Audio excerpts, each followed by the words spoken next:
Mangayo anite dabala kamale seneke baliyo daba samunde kadoma Ambalma shirifla flebaro malikono ani maliko ka wali nyuma do foli ko ta ko nyishi awma ka lo doni ka foko ambe anga jemukan keneka jemukan keren ni mi namba wali ko ciwara nabi senekelaw bagamaralaw moninkelaw ani jiriturlaw abe wali blani bela jelema alhamdulillah bi ayansi oromina o segu aba kliji office dirila ani office nyama ba ani ale de bina je ka masala nunu ke nyɔgɔn fɛ ɲinan san malo akuhun na nyenye nala sonama ndabna sa bela jelema baro kɛra togo mina sanji ko ni bela jelena ke ɲiningali ni nyama ba dabna se fem nu bela jelema ka walawalal ke yasa o ka se ka famiyal ko ɲuman sɔrɔ la ne tɔgɔ Salifu Sangare ne ofisiri ɲamɔgɔba ye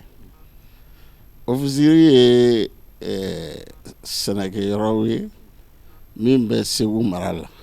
yarɔ ni malo sɛnɛ kuma fɔra bɛɛ hakili bɛ taa ofisi Niger la mais ofisi Niger kɛrɛfɛ an fana ka yɔrɔ b'an bolo o bɛ daminɛ Tamani ka na Ngara Kɔnɔdimini Sɔmɔ ka tila ka na Farakɔ fanfɛla ani Joro mara donc o kɔnɔna na anw ka malo sɛnɛ yɔrɔ normalement a bɛ se ka taa fo hectare 30 ɲɔgɔn na min a bɛɛ ma labɛn dɛ min bɛ se ka sɛnɛ mais salon samiya an bɛ se ka fɔ alhamdulilayi parce que salon ɲana an ye ɲinan samiya in sa quoi an ye min sɔrɔ ɲinan o ye tabarikala ye salon samiya an ma fɛn sɔrɔ parce que an ka malo sɛnɛ ni ofisi Niger ta tɛ kelen ye an ka yɔrɔ jiw bɛ walantan ni ba ma fa ni ji caman mana an tɛ se ka sɔrɔ kɛ aw bɛɛ y'a ye salon ji mana ba ma fa malo an ka malo falenna mais ji ma se ka don a la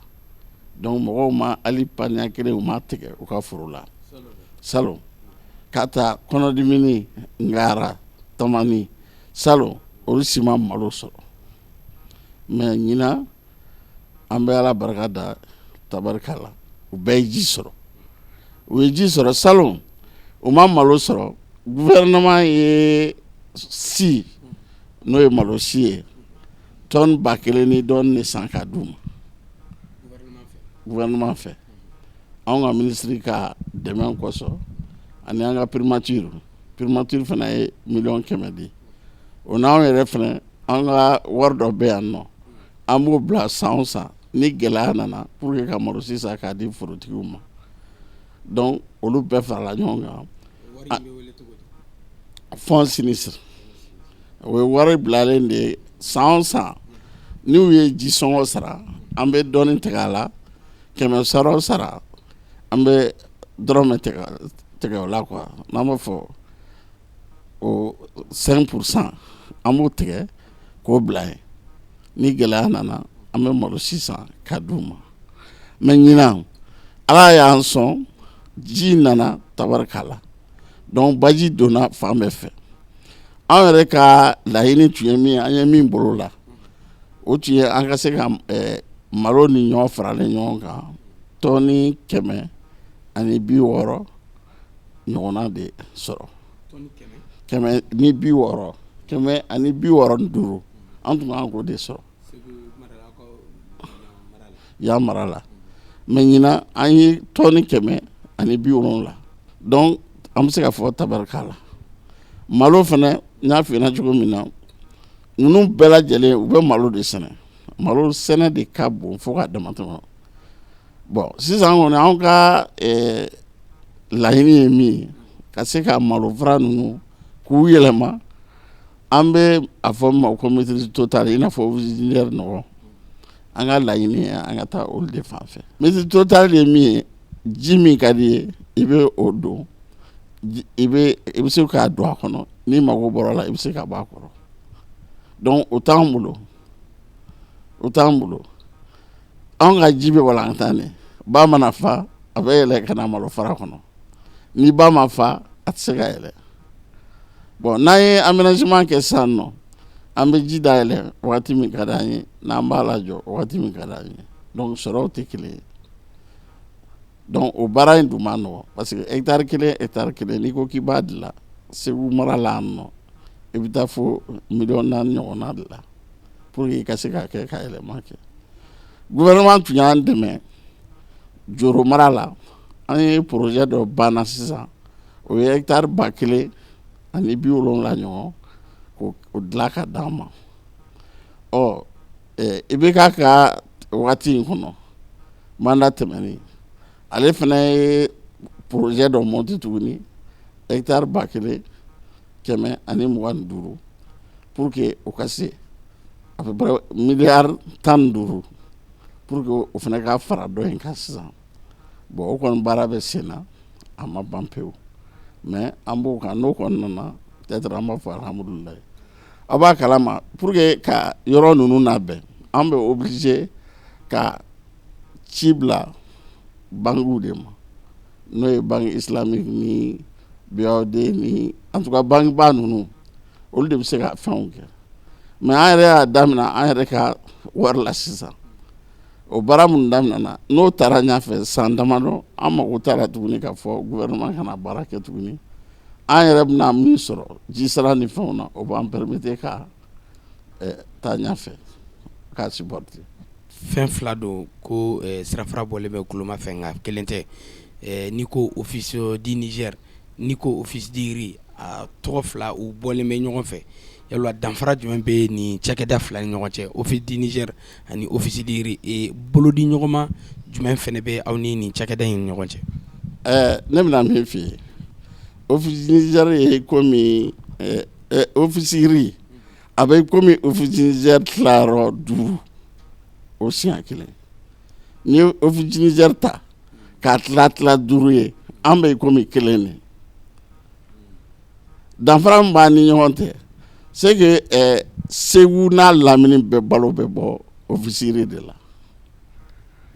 et puis Mali yɛrɛ bɛɛ an ka malo ɲɔgɔn tɛ yen n'i ye Segu ka fɛn ɲininka u bɛɛ b'a fɔ k'u bɛ Joro malo de kɔ u bɛ fara kɔ parce que o yɔrɔ ninnu anw tɛ nɔgɔba k'a la ka so hakɛ na mɔgɔw dalen t'a la k'u bɛ sɔrɔ kɛ donc u bɛ sɛnɛ kɛ u t'u ka nafolo bɛɛ ta k'a don a la maintenant u bɛ production min di a malo ka di ka tɛmɛ malo tɔ in bɛɛ kan i y'a ye wa maintenant office du Niger o office riz a bɛɛ agriculture ka mɔgɔ de ye an ka ministère sɛnɛkɛlaw ka so de ye donc anw de bɛ fa la anw de bɛ ba la tuma dɔw la comme olu mɛnna na ni ne ma fɛn fɛn faamuya n bɛ wuli ka s'u fɛ yen so an b'u ka mɔgɔ ta n bɛ directeur ɲininka n b'a fɔ nin problème bɛ ne ka yɔrɔ la an bɛ nin kɛ cogo di donc an bɛ ɲɔgɔn dɛmɛ k'o baara kɛ fadenya t'an tɛ foyi tɛ hali n'u ye fɛn sɔrɔ ne bɛ t'u kama n ko aw kana ɲinɛ an kɔ dɛ parce que n'i y'a jateminɛ ni segukaw yɛrɛ tɛ segukaw b'a fɔ office riz ma de ko opération riz parce que opération riz de tun bɛ yen fɔlɔ maintenant o yɛlɛmana ka kɛ office riz ye bon EPA ye min ye k'a fɔ anw Mali sariya na sɛnɛkɛlaw tilatilalen don k'a kɛ yɔrɔ ye quoi office du Niger ka olu ka ɲɛmɔgɔba o ye président directeur ye mais yan anw ta ye directeur général de maintenant olu fɛ yen u bɛ se ka contrat de commercialisation ni fɛn dɔw kɛ feere sanni feere siraw ni fɛn dɔw kɛ anw tɛ se k'o kɛ o yamaruya t'an bolo an kɔni ta ye an b'an ka conseil d'administration kɛ ministre de bɛna ka na an ka san baara programmation kɛ k'a fɔ an jɛnna ni nin a ye ɲinan san baara kɛ nin kan bon olu fɛ yen olu ka président directeur yɛrɛ de b'u ka san baara fɛn kɛ mɔgɔw bɛ réuni u b'a lajɛ ni min don et puis u ka baarakɛlaw n'anw ka baarakɛlaw tɛ kelen parce que bon an bɛɛ bɛ yɛrɛ contractuel bɛ ne fɛ yen cogo min olu fana ka mɔgɔ bɛɛ yɛrɛ ye contractuel ye an tɛ kelen ye o différence de b'a ni ɲɔgɔn cɛ office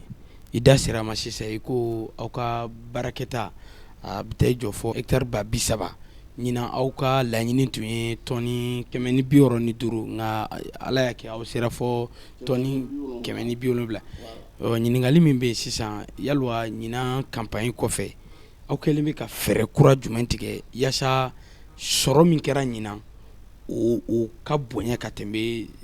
min kɛra ɲinan san nata ta ka bonya n'o ye wa aw kɛlen bɛ ka fɛɛrɛ jumɛn bila sen kan yaasa o ko bɛɛ lajɛlen bɛ se ka sabati. Ni san damadɔ kɔnɔ bɛɛ y'a jateminɛ k'a fɔ Mali sɔrɔ bɛ k'a kɛ kɔngɔ kɔni tɛ Mali fan si an bɛɛ b'a kalama hali n'a y'a sɔrɔ sɛnɛkɛlaw mɔgɔw bolo sɛnɛfɛnw da bɛ ka caya mais anw ka minisiri ka laɲini ye mun ye fɔlɔ la n'an ye an b'a jateminɛ sɔrɔ min bɛ ka kɛ Mali la sɔrɔ in ani ka kɛnɛ kuraw dilanli o de bɛ ka taa ɲɔgɔn na mais minisiri ko an ka fɛɛrɛ kɛ ni hectare kelen na sisan n'an bɛ tɔni 3 sɔrɔ a la an k'an jilaja a ka taa tɔni 6 tɔni 7 tɔni 10 ɲɔgɔn na o ye mun ye an b'a fɔ de ma ko intensification voilà ka intensification an k'a lajɛ ka fɛɛrɛ kuraw sɔrɔ i tun bɛ foro kɛnɛ min b'i bolo o kana caya tuguni i ka to di ka foro kɔnɔ kelen ye i k'i jilaja ka sɔrɔ kɛ k'a dama tɛmɛ voilà ni tun bɛ bɔrɔ 30 sɔrɔ la i k'i jilaja ka bɔrɔ 60 sɔrɔ a la maintenant fɛɛrɛ minnu b'anw bolo o ko la o ye mun ye f'an ka baara cogo de yɛlɛma baara cogo yɛlɛmali ye mun ye i b'a dɔn an fɛ yen nɔ an bɛ janga seri de kɛ malo seri an k'o dabila ka na repiquage la n'o ye malo turu ye an k'o dabila fɛn dɔ bɛ yen nɔ sisan o b'a fɔ o ma ko SRI ye mun ye ka maloden kelen turu n'a sɔrɔ k'e tun bɛ malo si la i bɛ kilo 100 utiliser i k'i jija ka kilo 8 o b'i ka hectare bɔ o n'a sɛnɛ cogo dɔn filanan fana mun ye an ka fɛɛrɛ kɛ ka na hybride woloso o jɛm tɛ dɛ woloso malo hybride an ka o dɔn an ka sɛnɛkɛ kɛcogo la ka engrais fara a kan ka ekɔlidenw ka conseil lamɛn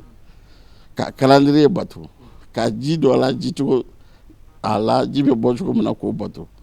donc n'an y'olu fɛɛrɛw kɛ problème t'a la a b'a kalama Mali gouvernement dun fana bɛ ka tracteur di o bɛ ka motoculteur di o minɛn minnu dilen filɛ f'an k'o sɛnɛkɛla ninnu encadrer k'u dɛmɛ parce que an bɛ yɔrɔ min na sisan bolola sɛnɛ bɛɛ bɛ k'i sen b'a la ni machine b'i bolo e tun bɛ se ka min kɛ machine tɛ min bolo o tɛ se k'a kɛ an y'a ye yɛlɛma bɛ diɲɛ yɛlɛma min na n'an b'a fɔ o ma ko changement climatique o changement climatique min filɛ nin ye o n'a kɔlɔlɔ bɛ ɲɔgɔn na i b'a ye samiya bɛ daminɛ dɔrɔn ji kun fɔlɔ ninnu minɛn bɛ minnu bolo olu bɛ danni kɛ ni ji ma laban olu de bɛ sɔrɔ kɛ donc o de la an bɛ ka minɛn di mɔgɔ bɛɛ ma ni mɔgɔ bɛɛ lajɛlen ye minɛn sɔrɔ o tuma bɛɛ bɛ baara kɛ ji kun fɔlɔ la i b'a ye an ka sɔrɔ bɛ taa ɲɛfɛ olu kɔni fɛɛrɛ ninnu kɔnɔ an bɛ gouvernement kɔnɔ an bɛ ka miiri olu de la an ni sumansi sɛnɛlaw bolo bɛ ɲɔgɔn bolo minnu bɛna woloso ninnu d'an ma u bɛ woloso kɛ forow la sɛnɛkɛlaw yɛrɛ b'a ye o tuma ni a y'u kun minɛ u bɛ yɛlɛma o sumansiw kan maintenant ni maa min kun minɛ i bɛ to i ta kɔrɔlen fana ye voilà minɛnko fana b'o cogo la. Wala hali bi k'a yɛrɛ la k'a fɔ ko ani ofisi ɲɛmaaba bɛ ɲɔgɔn kɔrɔ fɛn min ye ɲinan maloko Salifu i da sera ma i ko sɔrɔba kɛra ɲinan nka jateminɛ la n'i y'a ta k'a lajɛ malo min n'a bɛ sɛnɛ aw fɛ yan est ce que a bɛ Mali bɛɛ labɔ o ye kelen ye aw bɛ malo min sɛnɛ i ko ɲinan ko sɔrɔba de kɛra ko dunkafa o sabatili bɛ Segu mara la yan mais est ce que malo in a bɛ dunna yan dɔrɔn de walima a bɛ taa fan wɛrɛ fɛ. Ofisi dɔrɔn ka sɔrɔ tɛ se ka Mali bɔ mais a bɛ dɔ k'a la parce que n'i ye Segu mara ta Segu mara malo min bɛ sɛnɛ anw bɛ 100 sara o 100 sara an bɛ komi 8 kilo 8 de ta donc a tɛ se k'a bɔ mais an ka malo fɛnɛ an ka baara tɛ malo sɛnɛ bɛ yen dɛ an ka baara fɔlɔ ye malo sɛnɛ ye mais malo min bɛna sɛnɛ an kɛlen bɛ ka coopérative musow ka coopérative fɛnɛ sigi olu bɛ malo bayɛlɛma u bɛ malo bayɛlɛma ka kɛ malo wusu ye o bɛ malo bayɛlɛma ka kɛ malo misɛnnin ye ɲɛɲɛ ni fɛnw ye o bɛ didɛgɛ dilan la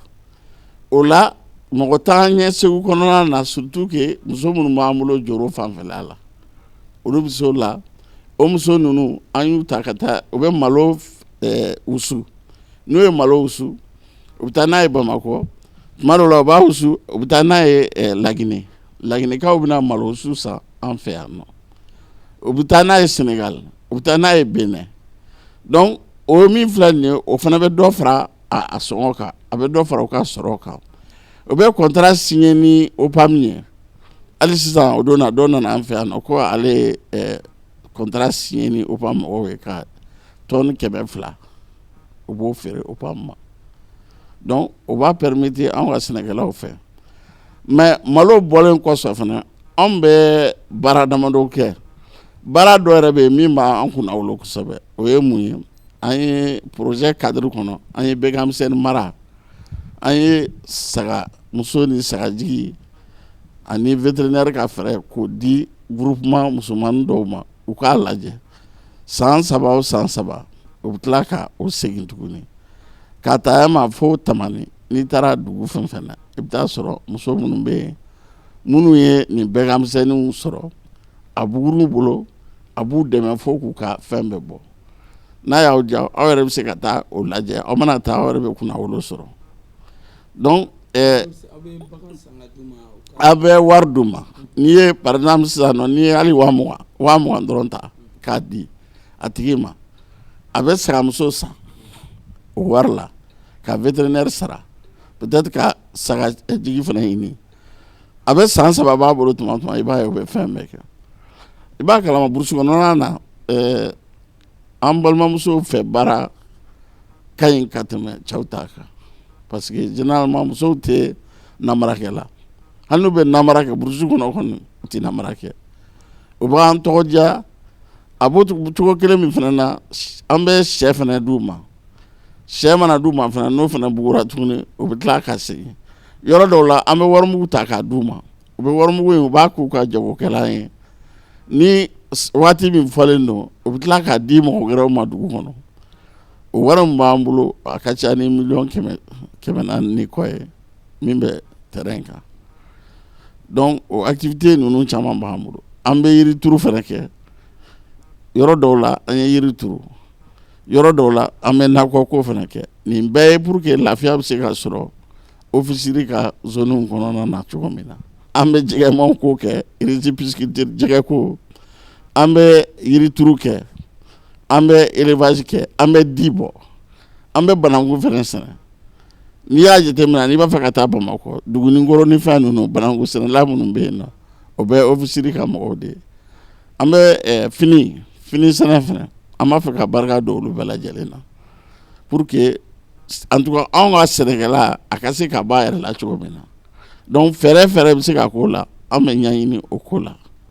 mais an sigi kun b'a kɔni ye malo de ye maa min t'a dɔn nin bɛɛ ye mɔgɔ caman bɔ fili la bi nka ɲɛma fɛn dɔ bɛ yen i bɔra ka fɛn fɔ sisan nin bɛɛ lajɛlen kɛrɛfɛ n'i y'a ta ka lajɛ an ka jamana in kɔnɔ sɛnɛkɛlaw degunba dɔ b'u kan kɛrɛnkɛrɛnna fɛn min ye dugukoloko ye n'o ye sɛnɛkɛyɔrɔ ye yalɔ aw fɛ ofisi kɔnɔ yan aw ka sɛnɛkɛlaw dugukoloko b'u bolo lahalaya jumɛn na yalɔ u bɛ dugukolo in sɔrɔ la nɔgɔya la wa walima gɛlɛya b'u kan wa dugukolo fana sɔrɔlen kɔ malo ti sɛnɛ ji kɔ jiko bɛ cogo di n ko ji nɔgɔ ko fana bɛ cogo di donc i bɛ se ka mun fɔ o ko fana bɛɛ lajɛlen na anw ka ofisiri kɔnɔ ni gouvernement sɛnɛkɛlaw yɛrɛ b'a kalama u b'a fɔ k'a fɔ bon nin dugukolo ye ofisiri ka dugukolo ye mais n'anw y'a dilan san'an k'a dilan an bɛ taa lajɛ dugu o dugu mɔgɔ mɔgɔ bɛ yen nɔ n'i bɛ yen nɔ an b'i tɔgɔ sɛbɛn n'a banna commission dɔ b'an bolo n'a b'a fɔ ma ko comité de crise an n'olu de bɛ fara ɲɔgɔn kan k'a lajɛ bon sisan nin yɔrɔ min filɛ nin ye aw mɔgɔ 20 tun b'a kɔnɔ a dilanlen sisan nɔ a bɛ se ka kɛ mɔgɔ 40 ye donc an bɛ bɛnkan dɔ kan an bɛ tilali k'o la maintenant n'i y'a ta ofisiri yɛrɛ ma diɲɛ don o don bɛɛ b'a fɛ ka yɛlɛma ofisiri la donc dugukolo ɲinina diɲɛ don o don i bɛ demande sɔrɔ diɲɛ don o don i bɛ demande sɔrɔ gɛlɛya ye min ye parce que foro min bɛ an bɛ foro min dilan a tɛ jama bɔ mais maa min tun bɛ sɛnɛ na kɔrɔlen a ka ca Ala fɛ n'a dilanla e bɛ dɔ sɔrɔ maintenant minnu bɛ bɔ Bamakɔ minnu bɛ bɔ Segu olu y'a mɛn k'a fɔ sɔrɔ bɛ ka kɛ sisan nɔ donc a bɛɛ bɛ k'i kunda yen kan bon gɛlɛya bɛ don a la parce que o dugukɔnɔmɔgɔ ninnu fana tuguni o fana ka denbayaw bɛ bonya olu fana b'a fɛ k'i sen don donc an kɔni b'a kɛ an ka tila u ni ɲɔgɔn cɛ cogo min na gɛlɛya kana se ka b'a la misidennin kana jɛ biridigɛla kana jɛ pour que voilà anw ta ye ni jiko gɛlɛya kɔni nana jiko gɛlɛya bɛ bɔ sanji de la ni sanji nana dɔrɔn gɛlɛya b'an bolo bon an ye yɔrɔ kura minnu dilan sisan nɔ o fana baara ma ban ten pewu donc o baara komi baara ma ban tuma dɔw la samiya kɔnɔ gɛlɛya bɛ se ka na yɔrɔ dɔw la parce que ni sanba nana aménagement ninnu a ji bɔli ma nɔgɔn dɔɔni o gɛlɛya o kɔni b'an kan ce qui fait que n'i y'a jateminɛ n y'o f'i ɲɛna cogo min na Segu ka bɛɛ b'a fɛ ka taa Joro yɔrɔ kura dilanlen ninnu de la bɛɛ b'a fɛ ka yɛlɛma yen parce que au moins yɔrɔ kura dilanlen ninnu garantie b'i bolo ko n'i ye sɛnɛ kɛ k'i bɛ fɛn sɔrɔ a la maintenant dɔ ninnu kɔni i kɔni b'a kɛ de mais i b'a bila i kunna fana ko san bɛɛ tɛ kelen ye dɛ ɲinan ka di san wɛrɛ man di ɲinan ka di san wɛrɛ man di donc plus jiko gɛlɛya bɛ na san o san siran de bɛ na nɔgɔ ko gouvernement kɔni y'o donni b'an kun parce que an fɛ yen nɔ tant que i tɔgɔ sɛbɛnlen bɛ ji sara la ni gouvernement ye nɔgɔ min di i kan ka min sɔrɔ i b'o sɔrɔ la mais gouvernement ka nɔgɔ ko in fana mɔgɔ caman m'a faamuya dɔw hakili la n'a fɔra ko gouvernement bɛ nɔgɔ di o kɔrɔ de ko gouvernement ka nɔgɔ di k'i ka foro bɛɛ bɔ bon a bɛ se ka fɔ sisan nɔ bon ofisiri aw ni yɔrɔ ye nin tɔni hakɛ ye o bɛɛ bɛn komi aw ka foro n'i y'a tila fila ye tila kelen gouvernement bɛ se ka i dɛmɛ o la tila dɔ in i yɛrɛ kan k'i jɔ o la bon mankan bɛɛ bɛ bɔ o yɔrɔw de la parce que mɔgɔw t'a faamuya normalement ni an yɛrɛ dira tan anw b'an sigi a bɛ bɛn mɔgɔ kelen ma cogo jumɛn na donc n'an y'o tilali kɛ o bɛ fɔ mɔgɔw ye i bɛna i ka jisira papier sɔrɔ i b'i ka nɔgɔ ta commerçant bɛna nɔgɔ d'aw ma bon nɔgɔ ko ni sumansi ko tɛ taa mankan kɔ san o san bɛɛ b'i ta f'a la minnu m'a faamuya minnu y'a faamuya bɛɛ b'i ta f'a la mais ne yɛrɛ bolo en tout cas problème t'a la an fɛ yen nɔ ni gouvernement ye min di o b'o sɔrɔ o de k'a fɔ sa ko bɛ a bɛɛ de bɔ o fana tɛ se ka kɛ gouvernement kɔni b'a ŋaniya de yira an b'o o fɛnw de kɔnɔ sinon gɛlɛya yɛrɛ si tɛ yen. o la dɔnniya k'a fɔ ko ani ofisi digiri ɲɛmaaba n'o ye Salifu Sangare ye ani ale de bɛ ɲɔgɔn bolo min bɛ tali kɛ baaraba mun kɛra a ka cakɛda fɛ ɲinan san kɔnɔ kɛrɛnkɛrɛn min bɛ don malo sɛnɛ hukumu kɔnɔna na Salifu Sangare ɲɛma waati tɔ ma jan tuguni aw ka san nata n'an b'a fɔ fɛn ma ko perspective labɛn jumɛn kɛlen b'aw fɛ ɲinan san nata kama. An ka laɲini ye min ye san nataw la an ka yɛlɛma pewu ka kɛ komi office ɲɔgɔn na ka yɔrɔ forow labɛn ji ka don an bɛ se ka ji labɔ cogo min na o kɔnɔna na sa an ye wulikajɔ dɔw kɛ sisan baara dɔ bɛ sen na o baara in an b'a fɔ Banque africaine de développement n'o ye BAD ye olu ye dɛmɛ sira dɔ d'an ma ka na projet dɔ d'an ma miliyari 1 ɲɔgɔn a b'o de la fu o b'an dɛmɛ an bɛ mɔgɔw ɲini min bɛna taa n y'a f'i ɲɛna dɔrɔn ofisiri Barawuli commune 11 Segu yan nɔ commune 23 ani Interfleuve n'o ye Masina ni Santɛ Tilantɛ commune 6 bɛ yen a duralen don an bolo an ka baara ko bɛɛ lajɛlen kɔnɔ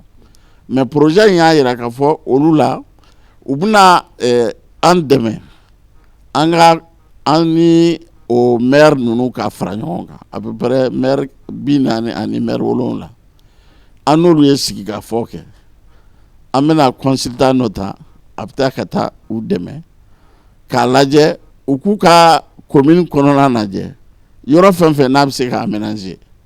n'a y'a dɔn ni gouvernement bɛ se k'a aménager yɔrɔ o yɔrɔ ni nakɔ bɛ se k'a kɛ gɛlɛya fɛn fɛn b'u kan sɛnɛko la u ka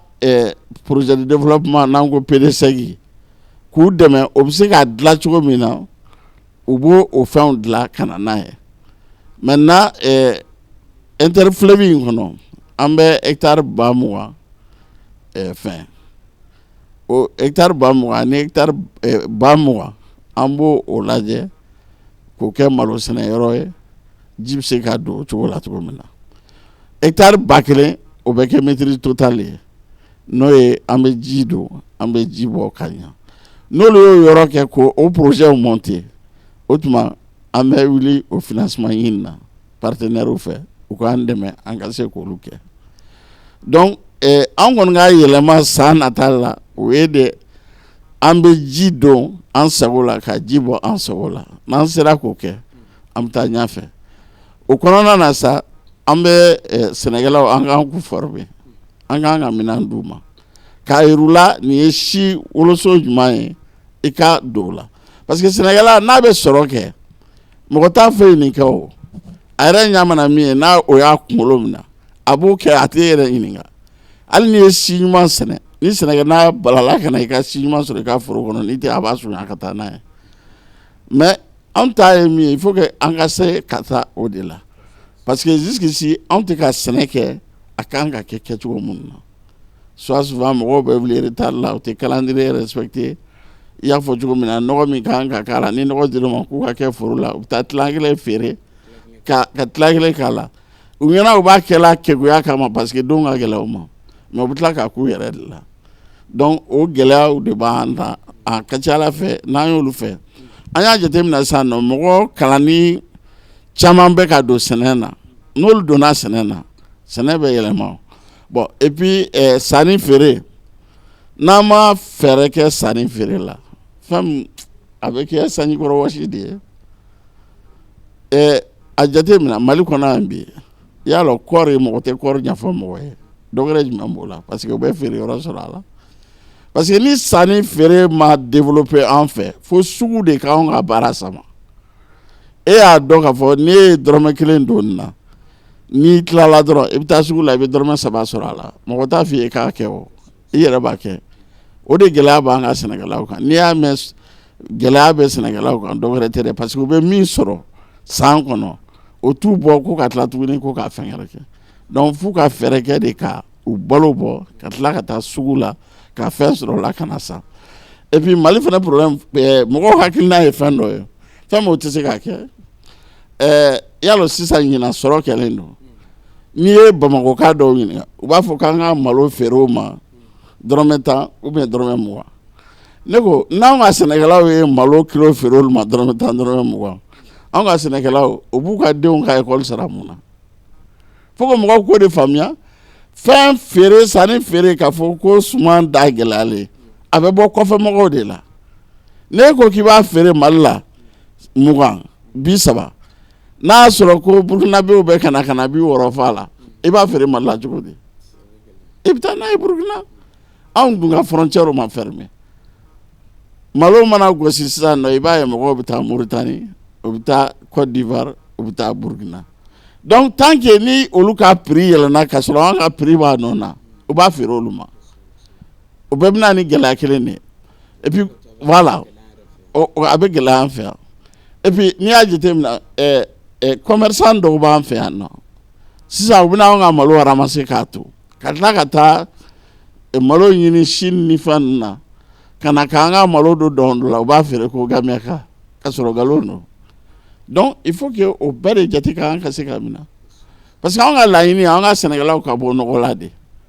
fɛɛrɛ min bɛ se ka sɔrɔ bɔ nɔgɔ la o de la an bɛ ka u fara ɲɔgɔn kan k'u kɛ jɛkuluw ni fɛnw ye comme ça don dɔ la u yɛrɛ b'u ka kow latigɛ a tɛ fɔ tuguni k'a fɔ anw ekɔlidenw don en tout cas o de y'an ka laɲini walasa ka yira kanubagaw ani filɛkɛbagaw la k'a fɔ ko ani Salfu Sangare n'ale ye officio diri ɲɛmaaba ye ani ale de tun ye an ka bi maa welelen jɛmukan ci wɛrɛ hukumu kɔnɔna na min na bɛnna Segu yan nɔ office diri direction ba yɛrɛ la aw ni ce aw ka ɲɛmadali fɛ aw k'an bɛn ni Ala sɔnna jɛmukan wɛrɛ kɛnɛ kan wasalam.